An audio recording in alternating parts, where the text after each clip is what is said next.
time it another time x plus 3. Is that correct? Okay. Now, if I do this multiplication, x times x is going to be x squared. X times 3 is going to be 3x. Then we're going to take this 3 times x is going to be 3x. and then 3 times 3, 9. Are there any terms we can combine? 3 plus 3x is going to become what? X squared plus 6x plus 9. Okay. So now if you take this, how many terms do we have here? 3. So this is called trinomial, right? It's a trinomial because it's got 3 terms. Now this is a special trinomial because this trinomial is a perfect square trinomial. Because this one is a perfect square. Perfect square means the same binomial, it multiplying itself, right? So this trinomial we call them is a perfect square trinomial. So this is a trinomial, but we call them as a perfect square trinomial because if you take this trinomial, when you do the factoring, it's going to come out to be a perfect square where you're taking the same factor times another factor, right? Again, what is it called? This trinomial is called perfect square trinomial. Okay, I'm going to do one more example and then I'm going to. So let's take another example. Let's say if I give you x minus 5 and if I multiply times another time x minus 5. Basically, it's the same thing as x minus 5 to the power 2. Right? If I take x minus 5 to the power 2, it means x minus 5 times x minus 5. So Tuesday, can you help me solve this one? How do I multiply this? X squared. Okay. Minus 5x. Good. Minus 5x. Okay. Plus 25. Okay, good. Are there any terms that are like which we can combine? The 5.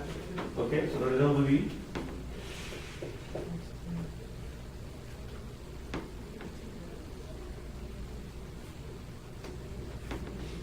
so negative 5x and negative 5x. No, I just can't see that part. Oh, sorry. So what's the result of the negative 5x and negative 5x? Negative or positive? Right. Negative 10x plus 25. So again, this is a perfect square trinomial because this is going to be a perfect square of what? X minus 5. Okay? Now, here's my question. If I give you, let's say, x squared minus 10x. If I give you, for example, right here, if I give you like x squared minus 10x. By the way, how many terms I have given you so far? How many terms are here? 2. But then I'm asking you to, can you tell me how can we make this is a perfect square trinomial? So we need to add a number right here, which we know is going to be 25. But how do you determine that it's going to be a 25?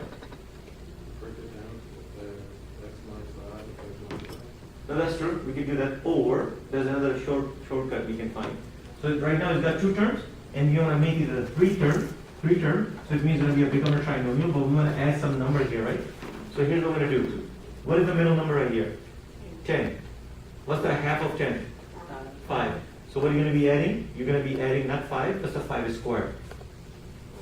So what's the 5 squared? This is the big number right here, 25. Take a look right here. What's right here? Middle number is what? 6. What's the half of 6? 3. What's the 3 squared? 9. Oh, okay. Right? So this is how we find, okay, what number we're going to be adding. Okay? So let's say if I give you 2 terms, I say x squared plus 8x, for example. So my question is, what number do we need to add here in order to make this a perfect square trinomial? 16? Yes, again, half of 8 is going to be 4, and 4 squared is going to be 16. So you're going to be adding 16 to it, right? So now this one is going to become a perfect square trinomial. Now the perfect square of what though? It's going to be a perfect square of what? X plus 4. Very good. So this is x squared, so we're going to write down x. 16 is a perfect square of what? 4, so I'm going to write down 4. Now if the middle term is positive, you're going to write down plus. If this would have been negative, you're going to write down negative.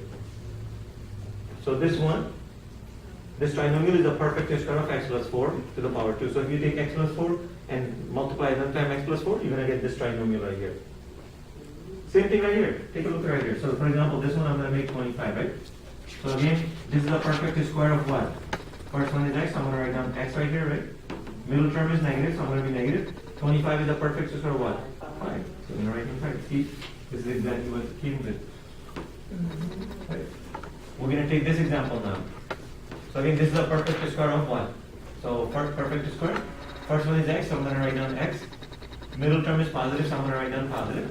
9 is the perfect square of what? 3. So I'm going to write down 3. How are we doing? Good? Okay.